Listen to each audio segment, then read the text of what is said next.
ये सत्य पातशाह जी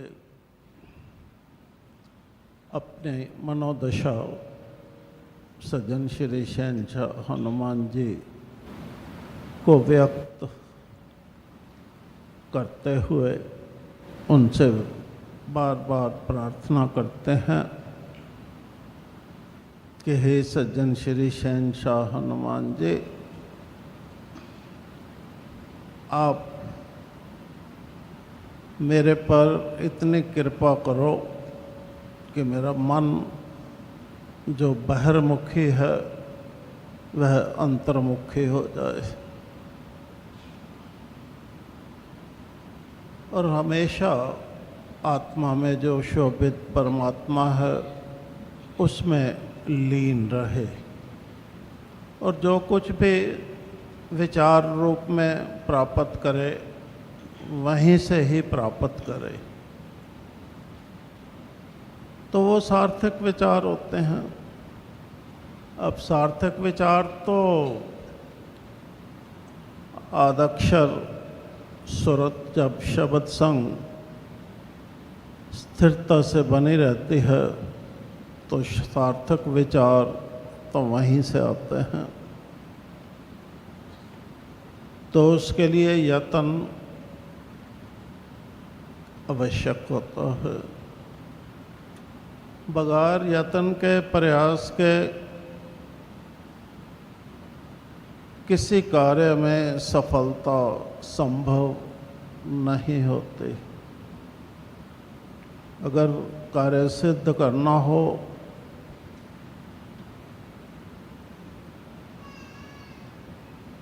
तो त्याग तो चाहिए ही चाहिए। अगर त्याग भावना नहीं है तो सफल नहीं हो सकता इंसान। जो भी अनीति संगत भाव स्वभाव अपना चुके हैं उनका त्याग,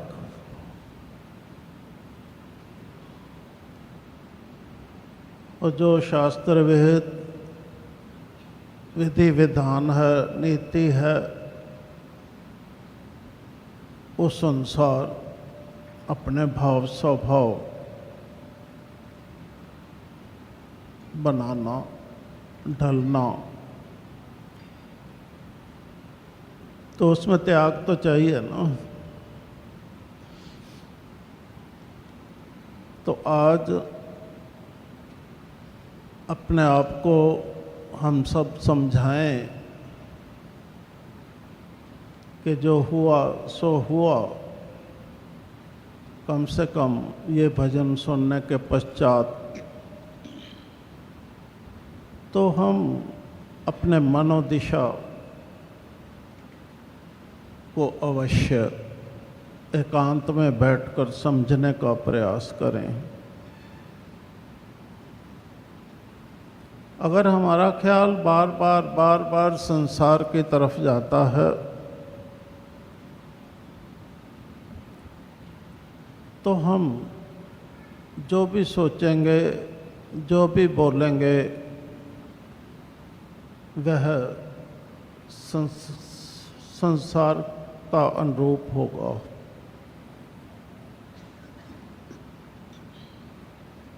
अब ये आप अपना अपना वो नतीजा ले सकते हो कि पूरी दिनचर्या में हमारा ख्याल,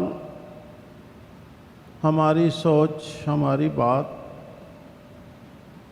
संसार की ओर रहती है या हमारी सोच या बातचीत में परमार्थ शब्द ब्रह्म विचार चलते हैं। बस इतना सा अपना आत्मनिरीक्षण करना है। अगर तो हम दिनचर्या के वक़्त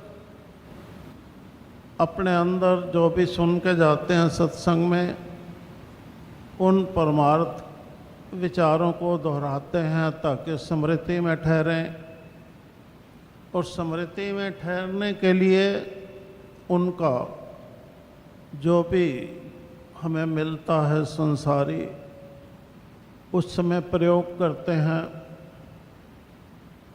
या सकुचा जाते हैं प्रयोग करने से।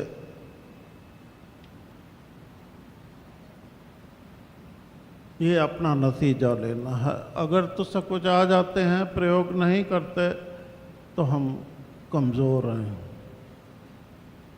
हमारा आत्मोद्धार होना असंभव है। सोच में बदलाव, बातचीत के तरीके में बदलाव,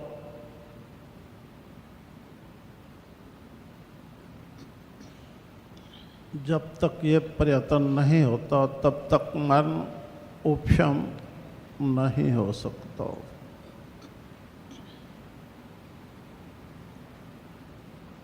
तो हमारा ख्याल मनोराज में गोते खाता रहेगा। तो प्रसन्न चित्तता का वातावरण का निर्माण हमारे अंदर नहीं हो सकता। जहाँ प्रसन्न चित्तता नहीं है, वहाँ आत्म विस्मृति है। मैं जानता ही नहीं कि मैं क्या हूँ, कौन हूँ, खुद को नहीं जानता। मैं अपना घर भूल चुका हूँ। वास्तविक मिथ्या घर को लगा पड़ा हूँ। शास्त्र कह रहा है ना, अपना घर विसारया, मिथ्या घर संवारया। मिथ्या घर को सजा रहा हूँ। तो अपने जीवन का हर क्षण व्यर्थ गवा रहा हूँ। तो इस अथाह नुकसान की पूर्ति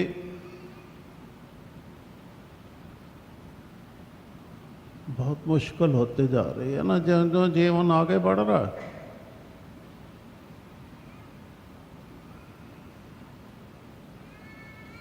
तो यहीं आपको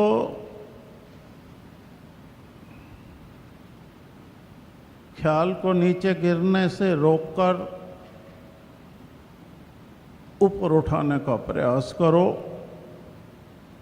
और ऐसा सुनिश्चित करने के लिए आपके पास सज्जन श्री शहंशाह हनुमान जी द्वारा बख्शी हुई युक्ति है। उस युक्ति का प्रयोग करो, निरंतर निरंतर प्रयोग करो। घर के, संसार के काम भी करते रहो और अपने जीवन उद्धार का काम भी साथ साथ निरंतर चलता रहे।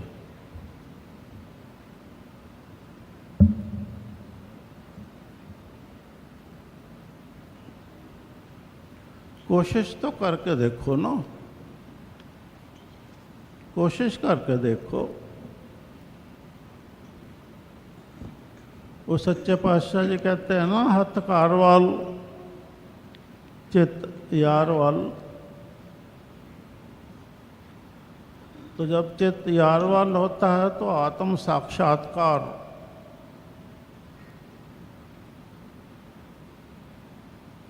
होता है। मैं जानता हूँ कि मैं कौन हूँ।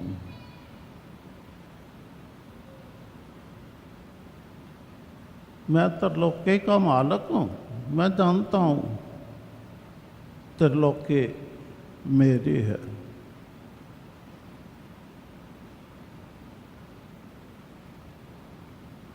तो मेरी कितनी शान है,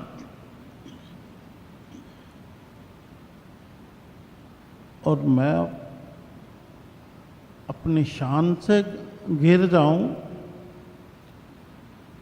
तो कितना भारी नुकसान है।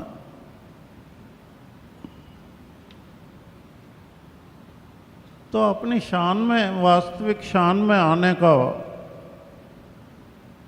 प्रयास करने में विलंब करना महामूर्खता है।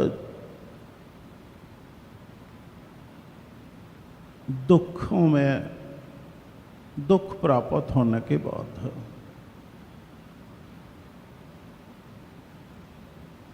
तो अपने दुखों का, समस्त दुखों का निवारण करो।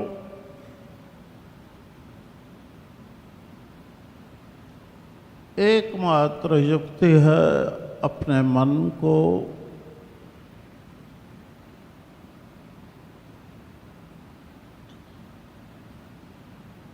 प्रभु में लीन रखना। और कोई मनाही नहीं है। कुछ संसारी काम काज जो भी नीति है वो सब निभाना समय पर, कोई मना नहीं है, आवश्यक है।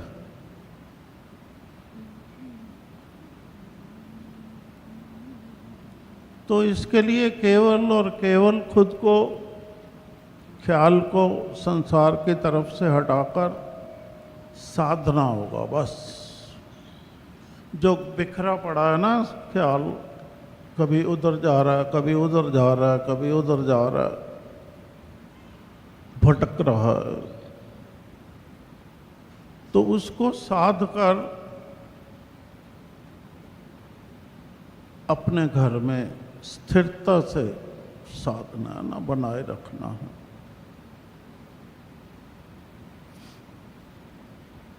तो इतना सा खुद पर नियंत्रण रखने से, ऐसा सुखद पुरुषार्थ दिखाने से जीवन आनंद से भर जाएगा।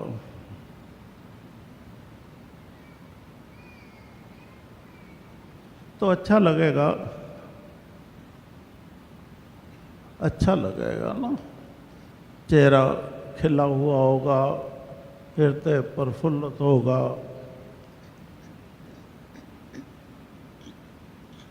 सुंदर लगोगे ना। तो आपको भी अपनी यथार्थ सुंदरता का आभास होगा।